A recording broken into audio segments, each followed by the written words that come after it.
दोस्तों आज हम सुनाने जा रहे हैं हिंदी साहित्य के महान कथाकार मुंशी प्रेमचंद की अमर रचना ईदगाह। एक ऐसी कहानी जो त्याग, प्रेम और इंसानियत की सबसे बड़ी मिसाल। सुबह का समय था, आसमान साफ और हवाओं में ईद की खुशबू थी।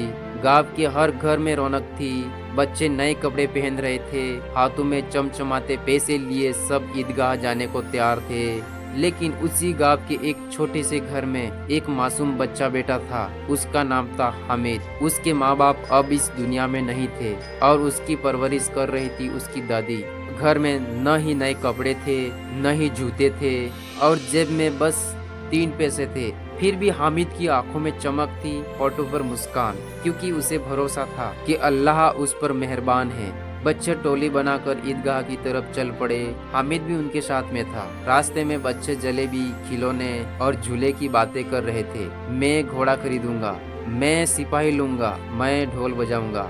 लेकिन हामिद चुपचाप सुनता रहा। दिल में थोड़ी ठेस थी, लेकिन चेहरे पर हिम्मत थी। और सभी बच्चे ईदगाह पहुँचे। सब ने नमाज अदा की और मेला लगना चालू हो गया था। मेले में रंग बिरंगे खिलौने, मिठाइयों की खुशबू, झूलों की आवाजें। बच्चे हाथ में खिलौने लेकर इधर उधर दौड़ रहे थे और मिठाई खा रहे थे। लेकिन हामिद की जेब में भी 3 पैसे थे। उसका मन भी हुआ कि वो भी मिठाई खा ले। चमचमाते खिलौने देखकर उसका भी दिल मचल उठा।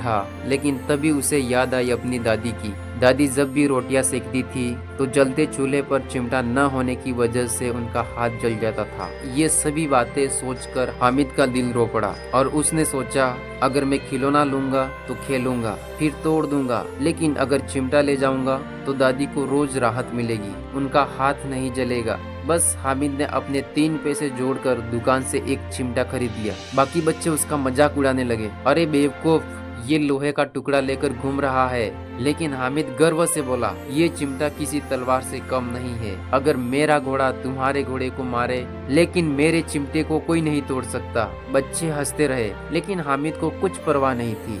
शाम को जब हामिद घर लौटा, दादी ने पूछा, बेटा तूने कुछ खाया पिया नहीं, खिलौना भी नहीं लिया, और ये चिमटा क्यों लाया? हामिद मासूम मुस्कान के साथ में बोला, दादी तुम्हारे हाथ जल जाते थे ना, अब ये चिमटा रहेगा तो तुम्हें तकलीफ नहीं होगी। यह बात सुनते ही दादी की आंखों से आंसू छलक पड़े।